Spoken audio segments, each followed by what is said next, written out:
огромна чест, че сме приятели, въобще като цяло. На следващото място да кажа, че господин Джафари е не само преподавател по бойните изкуства, председател на федерацията, той е учител. Аз съм виждал как работи с малите деца. Той избира за учител на годината, дами и господа, не знам дали знаете, учител на годината.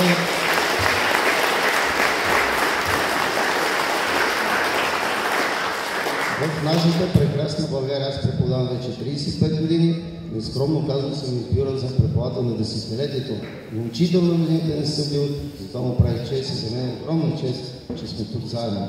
На следващото място да ви кажа, че днес естествено като всяко състезание ще има победители, ще има победени. Живот е такъв, това е състезание в края на кращата, но да не забравяме и състезатели, родители, приятели, че всъщност всички сме победители само за това, че сме тук. Защото спорта, както имаше девиз едно време, спорта за една нация, всъщност това, което ни обединява спорта, не е само състезание.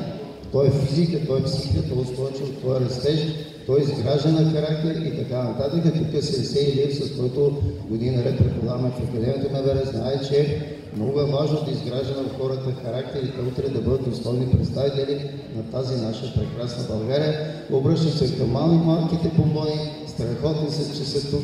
Предполагам, че те най-много се вълнуват, да не забравят, че дори днес да загубят, те всъщност са победители и пожелавам на всички успех в името на спорта и на нашата България. Добър час!